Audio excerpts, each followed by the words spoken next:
Hello my friends and welcome back. Thank you very much for being with me again today. Very interesting article that I will share with you, and it has to do with the Wagner group, with a private military company, the Russian military company, private. Some people call it a mercenary company, some people call it, as I just mentioned. I don't care what they are, because they get paid. They get paid for what they do, and you can call them mercenaries, but if you call them mercenaries, then you have to call other private military companies mercenaries. Like, for instance, used to be Blackwater, for instance, from United States.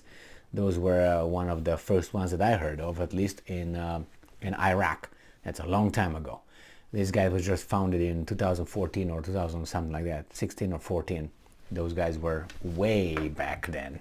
Oops. So let's see who's actually involved in this. The composition, which I expected, but it's a very interesting article coming from a Ukrainian source, from Ukrainska Pravda. The date is November 14th, 2022. Russia's private military companies' commanders are former Russian special forces. Well, did you expect them to be what, dog catchers? I guess. The command of Russian private military companies consists of former special forces soldiers that are valued on the battlefield, unlike, and I'm quoting, convicts.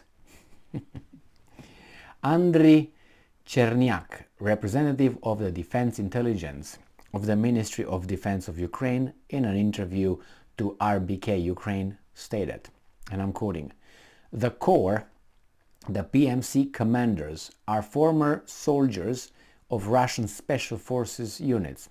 That's good. That is, they are professional in terms of planning operations. However, those drafted convicts under their command cannot effectively carry out either offensive or defensive actions due to the lack of proper training and motivation. Well, the convicts were, hired about a few weeks ago. I'm pretty sure Wagner Group doesn't have only convicts, and maybe some of the convicts are former military as well. So, I don't think they got every 3,000-pounder convict over there to put a rifle in his hand and send him over there to shoot at the Ukrainians. I think that they have kind of standards, if you know what I mean, and you can't allow this kind of individuals to be sent with other individuals like them. You can, but I doubt that this private military company would do that. Why? Because of standards. If you really want to be bad, yeah, they hire anybody, and send him over there just to,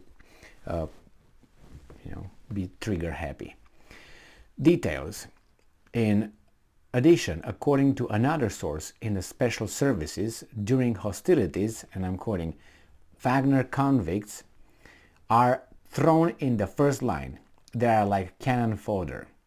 Behind them are barrier troops that do not allow the convicts mercenaries to move back under the threat of execution. At the same time, professional PMC members are valued. You see, they keep coming, these weasels, keep coming to that incident. It was, I think, only one time when Stalin said, and I think it was an order, at one point, that people who are they call them traitors and people who are deserters, they should be shot if they don't want to fight. They don't want to go and fight the Germans. And it was that movie, Enemy at the Gates or something. They were about the sniper. What's his name? I can't remember his name anyway. It's Yatsev. I think it was the sniper, the most famous Soviet sniper. Yatsev, I think it was, something like that. And they showed Stalingrad fight over there. They showed this right at the beginning of the movie, when supposedly they are sent over there with one guy has the rifle and the other guy has the bullets, and when this guy dies, this guy gets the rifle and continues, and behind the commissars we can't talk about their origin, not all of them, but a big chunk of them. Just do some searches and you're going to find out they belong to a certain kind of victim group, and they would shoot you if you would turn around.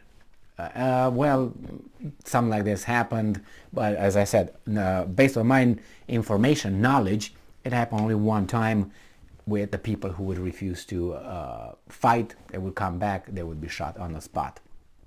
But these guys are keep saying the same thing as if Stalin is over there right now, and Russia is the Soviet Union of the 30s or 40s or 50s, until Stalin kicked the bucket, I think it was 52 or something. Anyway, 5th of March, to be more precise, right? Stalin. So it says here that background: in the beginning of September, the video of oligarch Putin's confidant, the Wagner private military company, PMC, founder Yevgeny Prigozhin, personally encouraging Russian prisoners to go to war in Ukraine, was posted online. I don't see anything wrong with that. You go and fight for your motherland, doesn't matter that you have a conviction. I don't think it should. It's still your motherland. So if you look at it that way, as I just said it, it looks okay. But if you want to look like this, oh my God, they want to get prisoners. Well, here in the United States, they want people with felonies, prisoners, to be able to vote. And probably be allowed to carry guns legally, these Democrats. So I don't think, I disagree with this side anyway, but I would agree with those ones. They don't grab you and put you on the front line. They ask you, want to come? Yeah, okay, go. What's wrong? Defend your motherland, maybe you get your criminal record erased, and you can start your life again. You have a new start. The other ones, oh, you're going to just let you vote, and by the way, you can buy a gun if you're a felony or something, or misdemeanor with domestic violence. I don't think so. But anyway, because you bring the same guys without doing anything. Those guys that you provide them with this, reinstate their rights, they didn't do anything to get it back. The other guys are risking their lives to get their lives back. So I think those convicts in Russia are a little bit in a certain kind of way than these guys just stay over there, big muscles and yeah, okay, now you can vote like anybody else, and yeah, maybe you can have guns as well legally.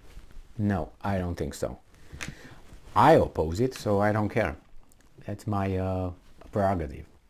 In October, the Defense Intelligence of Ukraine reported that the Russian Wagner PMC had started to recruit large numbers of prisoners who are suffering from serious infectious diseases such as HIV and hepatitis C. For the war in Ukraine, the phenomenon had become widespread. Are you discriminating against people with preconditions?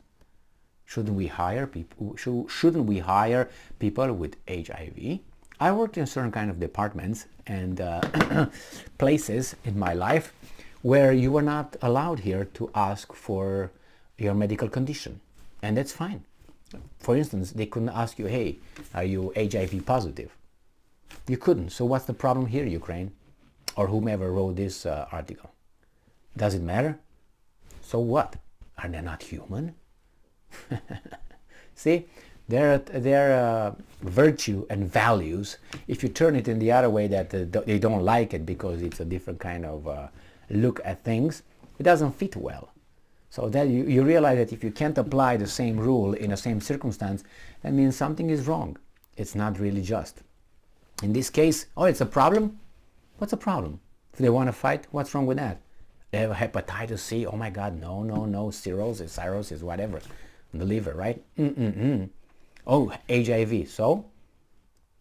It's a stigma of a society? Are you stigmatizing the members of the society because of a sickness? They're the victims. Blaming the victim again? You see, that's how they would talk to you if you would dare to say something close to what these guys are saying. I disagree with that. So what if you have HIV? Obviously, I wouldn't feel comfortable, getting in a certain kind of circumstances, but you do a job, you go and fight. What does it mean? You're going to have sex over there or something? And if you have sex, if it's consensual, what's the problem? I don't get it. Oh, you want transfusions? Well, you're going to receive shit. You're not going to give shit. You know what I mean? And yes, you have to know, the doctors, they have to know if you have these conditions, because in case you want to give a transfusion, give blood to someone else, you have to say you have these kind of conditions. I'm for it. Otherwise, you knowingly infect another person that has nothing to do with that. Anyway, it's very tricky in California with these things. It's a different story. Thank you very much for being with me again today. Stay strong, stay smart, look for the truth, and be just.